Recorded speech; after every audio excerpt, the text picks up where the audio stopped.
Welcome to Public Forum, a community outreach program produced at North Idaho College on the shores of Lake Coeur d'Alene. Featuring guests from around the globe addressing a wide variety of subjects, Public Forum serves to educate and enlighten. Please join host and moderator, political scientist Tony Stewart, in welcoming today's guest. I am pleased to welcome you back to part two of a two-week series titled Creation-Centered Spirituality for Men.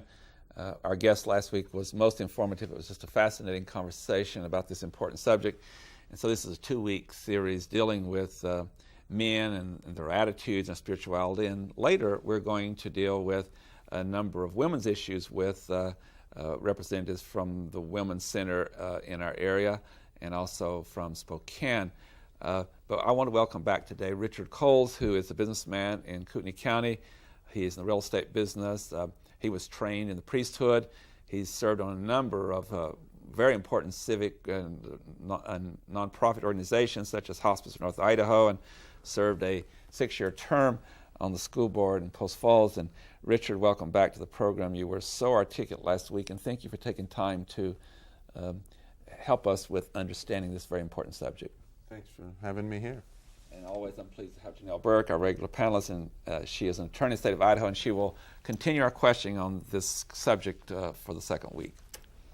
Thank you, Richard, for coming back and talking with us about this again. You were very eloquent last week in explaining what creation-centered spirituality is about and what some of the programs are about.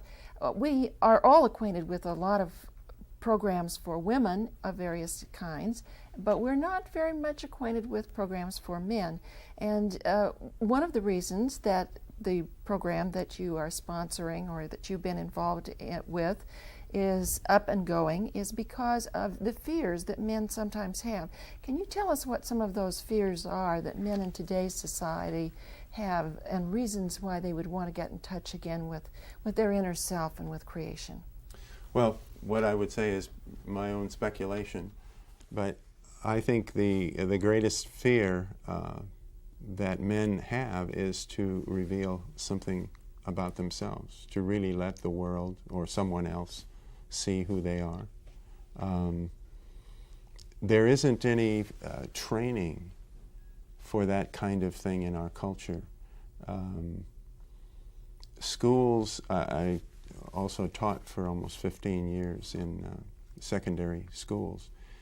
And schools can be fairly hostile environments for all the students because getting to know people, getting comfortable, and that's why one of the biggest problems in schools are cliques and now gangs, because you're accepted you're for who you are. And there's a certain amount of self-revelation in those things. But to really be weak, impossible for a boy growing up. The whole concept is you're a man, you're a young man, men don't cry, men have to be strong. So weakness is seen as something that is ridiculed. And I've seen it myself in high schools where someone who is weak is ridiculed and made fun of. So fear of knowing who you are, fear of weakness. Mm-hmm. How about fear of failure? I think that's real, yeah. For men? Yes. And of course women too might have that, mm-hmm. but particularly men might feel a fear of failure, mm-hmm. Perhaps in their occupation, perhaps in their home life. What kinds of fears would you say there might be there? I'm trying to put it in the context of a child growing up and then what the adult becomes, and because I really think that whatever the child is sets up what the adult will be, and I have a feeling that way down deep we're a culture that kind of teaches men. First of all, that you are weak, that you are sinful. I think that comes right in many cases from church, that you're branded from the time you are born with original, what we call sin. And I think there's a certain transfer that takes place that then it's fine because you are a sinner. It's fine to discipline you. And that discipline can be physical, and it makes you feel weak and intimidated, and then finding your way. I can remember when I was an adolescent, just thinking of this huge world that I was entering into, and the responsibility, and as you say, the fear of failure. How was I going to handle it? How was I going to be accepted? How was I going to be able to do it? And I think that's a common experience. Very few families I'm the last of 14 children, and people don't raise those big families so much anymore. But that was an exhausting experience for my mother and father, and they didn't need their children to be a problem. They needed their children to be helpful and sharing. And when we weren't, we were disciplined. And I think that concept of obedience and discipline creates a person who is a little bit intimidated by that.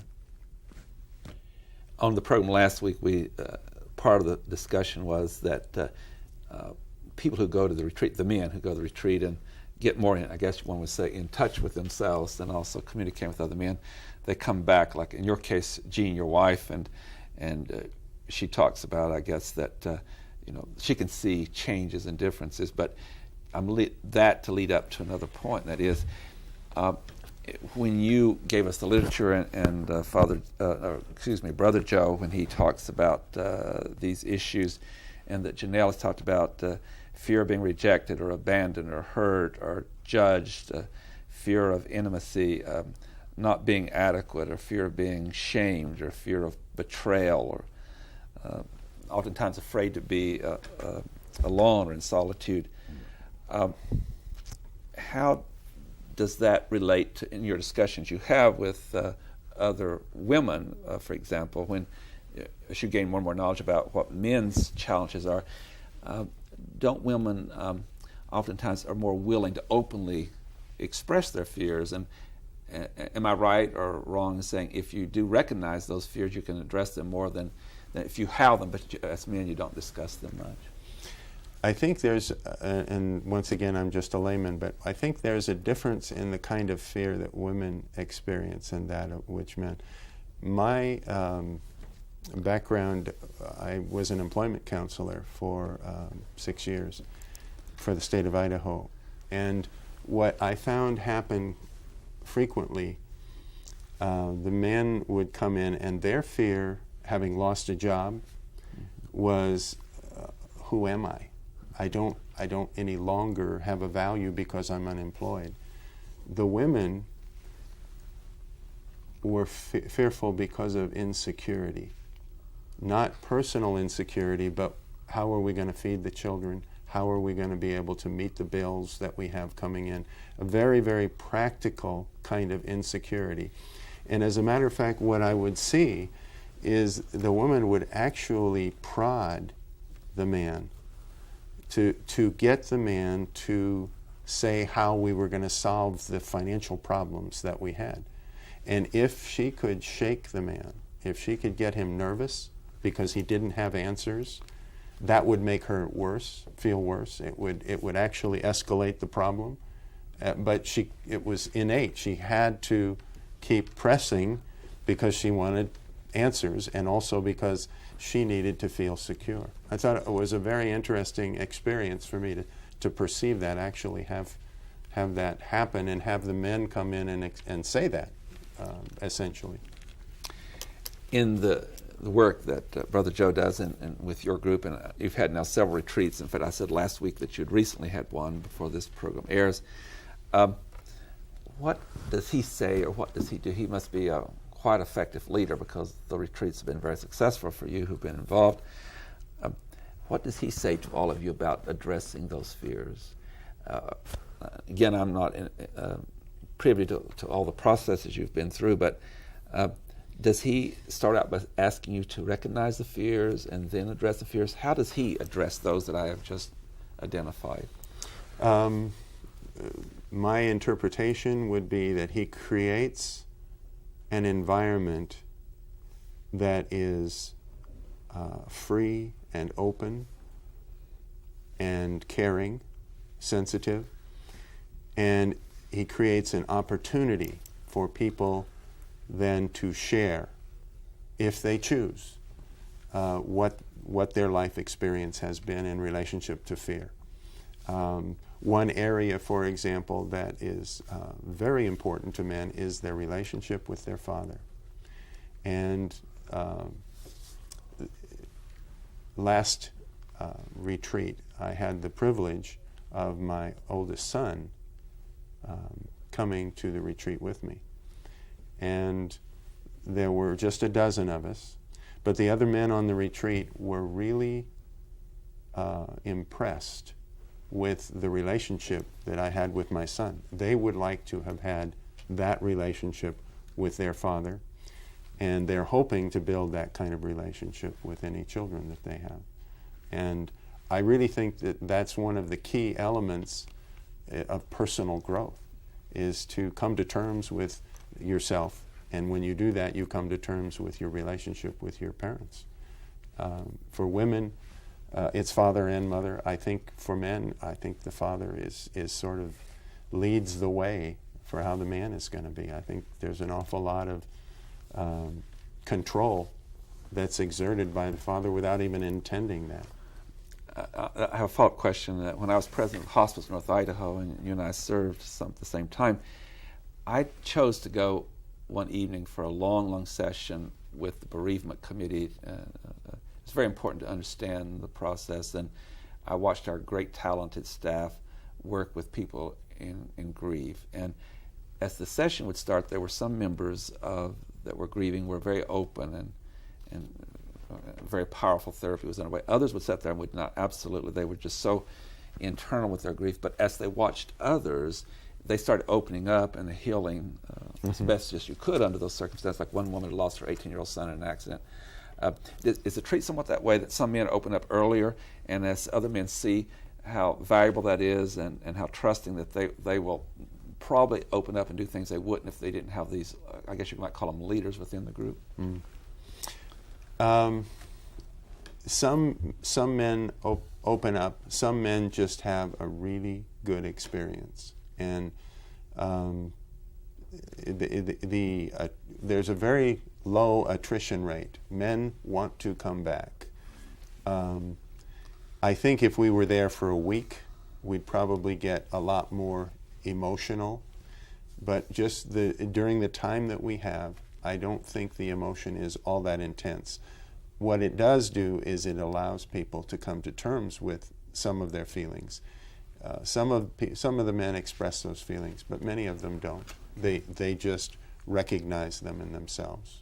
They still have those walls, but even the recognition, that's something they could work on later. Yes, and that's one of the nice things about the retreat, is that there's no expectation that you're going to suddenly become emotional, and it is a manly retreat on that level, that your manhood, your individuality is respected, and you are given free rein to be who you are and to act the way you choose. One final question before I go back to Janelle, and that is, I was speaking to some individuals from different cultures, and one gentleman from one culture told me that he was from the Italian community. And I have some friends in Italy who are Italian, and his expression to me was that in that beautiful culture, that men are more expressive and open. So, do you see that in the work that you've done, that some cultures men are brought up in a way that they do take what's internal and express it more than in other cultures? No question. Scandinavian countries, for example, the men don't seem to let it out. It's very hard even to have them physically expressed. I think it's interesting. Just recently, our son, Jeffrey, our middle child, married a young lady down in Santiago, Chile.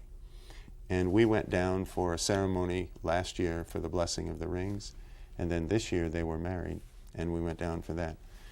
And I've been out of the country a little bit, but we spent 2 weeks the first time we went and 3 weeks the second time. And those cultures seem to me, they're more emotional. It's very Spanish, but they also value their free time.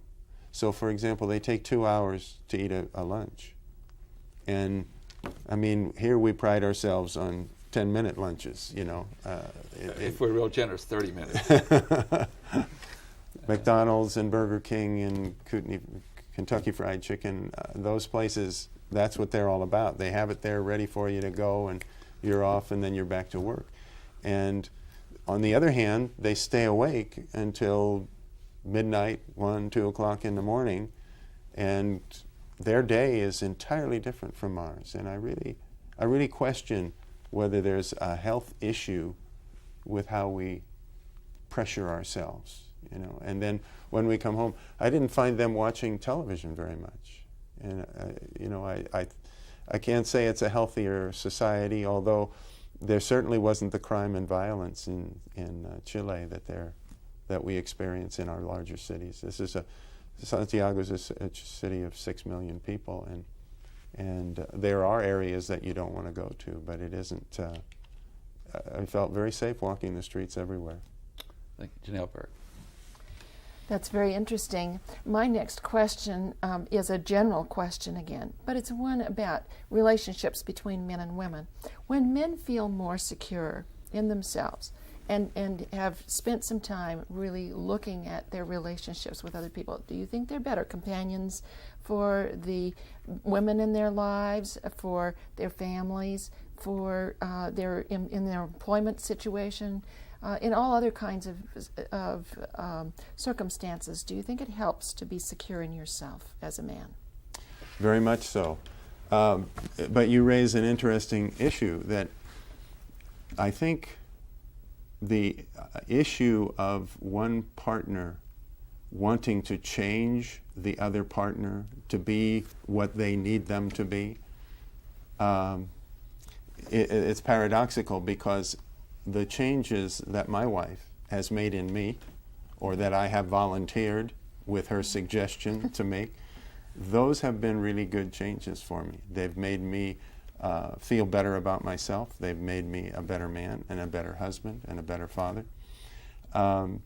So the paradox is you really cannot expect to change another person, and at the same time there needs to be some adaptation that goes along.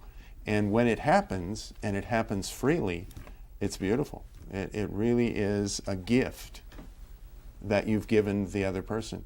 But you also can get into some horrendous fights, and I suspect that's what happens in many relationships, that one person is trying to change the other person, and instead of accepting them and then gently perhaps moving them in a different direction. I think, by the way, that's a feminine characteristic. I have great respect for my wife and her ability to do that. That really is interesting, because I was viewing TV the other day. There are some programs that are very, very powerful, and they had a session on very happy marriages and long-lasting marriages. And in fact, one marriage had lasted for 75 years. They were in their 90s, and what a great wisdom that couple had of having really a very blessed marriage for 75 years.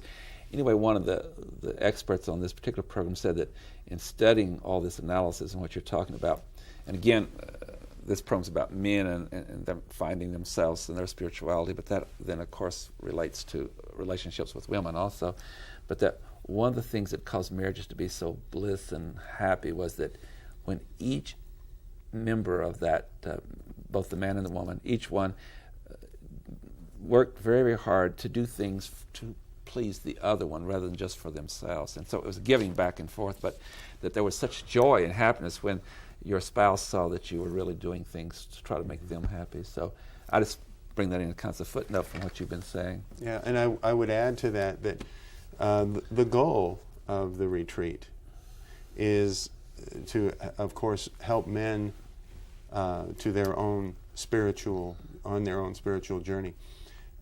But ultimately what we're after is is to help men get to a relationship level where they're making this a better culture. And the dances of universal peace are shared both by men and women, not at the retreat, but throughout the world. And the idea is that, and the origin of this is that worship is in the dance. Because if you think about it, you're using music, so you're using art, you're using song, you're using your body, you're using your mind, and your spirit. And all of those are coordinated in the activity. And then you're sharing that in community with other people. And it really is, I think, a really beautiful spiritual experience. Another issue I want to get into, and this is also a compliment both for you and your wife, Jean. I have worked a long time in human rights, and you are great supporters of the human rights work in this area, and in many, many ways you've been very supportive. And so I'm thinking of men, and when they can get in touch with their spirituality and the kind of things we've been talking about on both of these programs, wouldn't that mean also if it could be more universally applied, really help a lot to reduce prejudice and bigotry? No question. Yeah. We don't see color at the retreat, and I pointed out to you earlier that. May I just quote that? One thing she was saying: men of all faiths, traditions, spiritual paths, ages, and sexual orientations are welcome at your retreat. Mm-hmm. Yeah, and there's no attempt to explore your sexual orientation. It really is more all about your being free and relaxed and given the chance to take one more step on your own spiritual journey, and along with people who you feel care about you. And an African American lady once said to me, we were talking about the stages in development of human rights, and of course that terrible sin of slavery, which we've abolished, and then we did away with legalization of segregation, and then we moved to an improvement with tolerance, but with tolerance, which is certainly improvement, that's still saying, I tolerate you. And we talked about celebrating each of us and as human beings, and she said, tell me what that is, acceptance. And when you get to celebration acceptance, then you've reached the pinnacle of what it's all about. For sure, yeah. Janelle Burke. In this round of questions, I want to talk about peace a little bit, because I know that peace is a great part of your retreat program, and that that's one of your goals, is to have this peaceful surroundings and to come to peaceful terms with yourself. There is a lot of anger, though, out there in the world, and a lot of young men, particularly, I think, probably have a lot of anger, maybe even people who are older. It sometimes boils over in violence toward their families, violence toward other people, other young men, and so forth. How can this work how can we work toward a peaceful resolution to these kinds of anger feelings? That's a big question, I know, and a very general question, but one that I think is, how do men work through that anger that they sometimes have? If they can't express it, if they can't put it out there so that they can see it, and I'm a good example. I have my moments when I'm peaceful, but the other day I was in fact, as I get older, I find myself less tolerant, but I was struggling with a software program, and I called for technical support, and I got garbage, and I ended up slamming the phone down. I was so angry. And I think about that in terms of what I've just been saying and how hypocritical that is. If we're doing things and we're putting some sort of sacred element, we're blessing what we do. But on the other hand, it is very frustrating to deal with people and situations, and anger is there. And if you can't look at it yourself and see it first, and I think the most difficult thing is to acknowledge that you're at fault, that anger doesn't help you, and it probably doesn't help anybody around you. In fact, it can do a lot of harm. Just acknowledging the anger, isn't that a first step? Yeah. that's what's happening to you, that it's anger coming out. Yeah. Now, I don't think that's men alone have anger, but I do think men probably maybe address their anger in a little different way than women generally do. Yeah, I have great respect for women because, and some people, to be honest with you, not just women, they have the ability to not get angry and to keep doggedly pursuing the goal, whatever that might be, and calling a spade and making sure that we do get where we want to go. But when you've really got anger, you do what I did and slam the phone down, and then communication's off. You're not going to learn anything. It's self-defeating behavior. A very wise relative of mine once said to me that anger is in human beings, and he said if one doesn't learn the process of how to control it in certain situations, I mean, you can recognize it, you can talk about it, but if you don't control it, it can become very destructive. It can take almost control of you. And I always remember that statement by him. We're just about out of time. We have about a minute left, and this might be a somewhat difficult question, but after you've been through these retreats and you really certainly have done some really wonderful things, what have you taken away from that? If you could list one thing that's been most help to you in your own growth in spirituality and communicating with other men, what has been the greatest gift you've gotten? I think it's the love that I've experienced with, first of all, with my wife after the retreat, and then secondly with the other men who've attended. That feeling, I call it love. It isn't sappy, it isn't sweet, it's just genuine, and it's caring, and the response of the men to each other is so positive. And yeah. On that powerful note to end, I would ask our crew to put up your email address, if they would. You've been generous to let us know your email address, or the website too, but the email address in particular, if there are others who would like to talk with you, other men, about your retreat and what you do. And we wish you well in your work, and we know it's a very powerful work. And also we hope that you'll take from Janelle and our staff our good wishes to your wife. We know her, and we think she's very special, and we hope that you'll say hello from us and wish both of you well. Ladies and gentlemen, we've enjoyed bringing you these programs very much, dealing with 2 weeks on creation-centered spirituality for men with our guest, Richard Coles. We'd like to invite you to be with us next week, and we'll go to yet another issue. Until then, please have a good week. I am Tony Stewart.